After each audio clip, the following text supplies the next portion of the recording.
चलिए अब खबरों में आगे बढ़ेंगे और चौथी प्रमुख खबर का रुख करते हैं, जहां आपको बता दें कि चारधाम यात्रा से जुड़ी हुई ये प्रमुख खबर है। चारधाम यात्रा 2025 को लेकर उत्तराखंड सरकार ने तमाम तैयारियां इस वक्त तेज कर दी हैं और इस बार श्रद्धालुओं की सुरक्षा और स्वास्थ्य को लेकर सरकार की रणनीति बेहद ही सख्त और सुनियोजित है।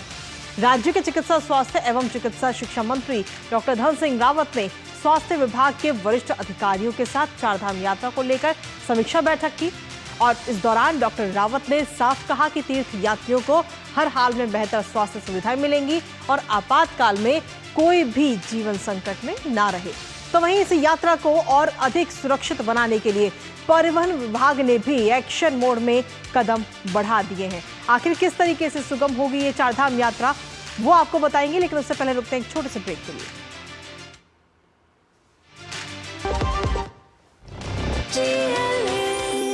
जो लक्ष्य चुना था समझ आने लगा है।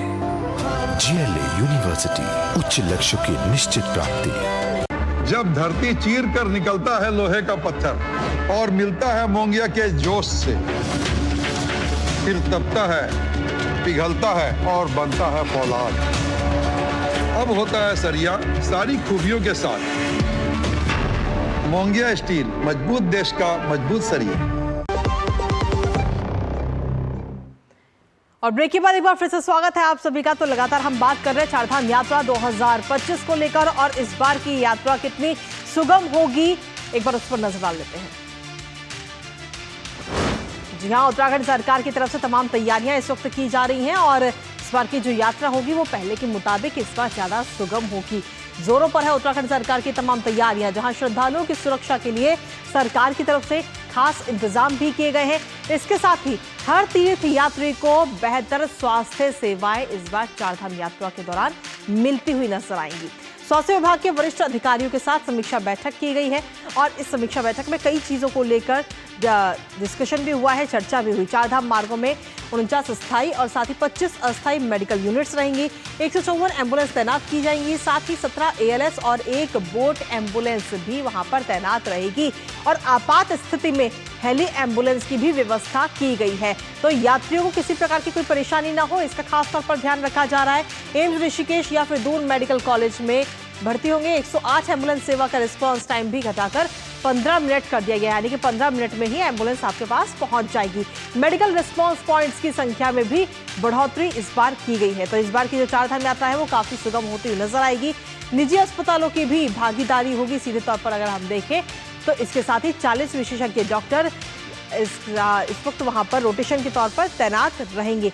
लेकिन इसके साथ ही जहां स्वास्थ्य सेवाएं वहां पर मजबूत हो रही हैं, दूसरी तरफ एक्शन मोड में परिवहन विभाग भी नजर आ रहा है। किस तरीके से, उस पर भी नजर डालते हैं। तो एक्शन मोड में किस तरीके से परिवहन विभाग है वो आपको बता दें, क्योंकि यात्रा मार्गों पर वाहन चालकों के लिए विशेष दिशा निर्देश जारी किए गए हैं और चप्पल सैंडल पहनकर वाहन को आप नहीं चला सकते हैं, ये सीधे तौर पर दिशा निर्देश दिए गए हैं। सिर्फ जूते या फिर बूट पहनकर ही ड्राइविंग की अनुमति दी गई है, क्योंकि परिवहन विभाग इस वक्त एक्शन मोड में कहीं ना कहीं नजर आ रहा है। और ऐसे में अगर कोई भी व्यक्ति इसका उल्लंघन करता है तो उल्लंघन करने पर धारा 177A के तहत जुर्माना भी तय कर दिया गया है। चालान या फिर जो DL है उसको निलंबन करने की भी कार्रवाई वहां पर की जा सकती है अगर आप चप्पल पहनकर या सैंडल पहनकर अपने वाहन को चलाते हैं। तो प्रत्येक वाहन में फर्स्ट एड किट रखना भी अनिवार्य कर दिया गया है। आपके वाहन में अगर आप वहां पर जा रहे हैं अपने वाहन से तो फर्स्ट एड किट आपके वाहन में जरूर होनी चाहिए। सड़क हादसे की स्थिति में तुरंत ही प्राथमिक उपचार संभव हो, इसीलिए फर्स्ट एड किट को अनिवार्य किया गया है। इसके अलावा जिम्मेदारी और सजगता को भी यात्रा है चारधाम यात्रा।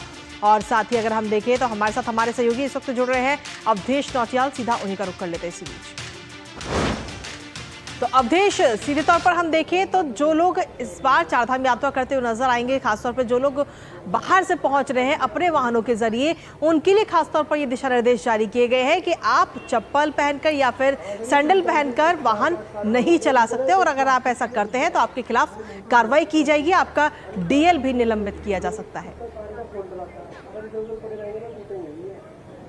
जी बिल्कुल कृतिका, जो राज्य सरकार है सुगम और सुरक्षित चारधाम यात्रा को लेकर लगातार बैठकें ले रही है। आगामी 30 अप्रैल से जो है चारधाम यात्रा शुरू होने जा रही है और सरकार का पूरा प्रयास है कि जो पिछली बार जो कुछ चीजें जो रह गई थी वो इस बार दुरुस्त रहे। सरकार का पूरा फोकस है कि जो उत्तराखंड जो भी चारधाम यात्री देश दुनिया से आए वो सुरक्षित यात्रा करे और सुरक्षित अपने घर पहुंचे। इसको लेकर सरकार हर पहलू पर काम कर रही है। इसको लेकर जो सचिव स्तर पर जिम्मेदारियां तय कर दी गई हैं। खुद मुख्यमंत्री पुष्कर सिंह धामी जो लगातार बैठकें ले रहे हैं, अधिकारियों को दिशा निर्देश दे रहे हैं कि सुरक्षित बिल्कुल फूल प्रूफ सुरक्षित यात्रा होनी चाहिए, खासतौर से स्वास्थ्य को लेकर।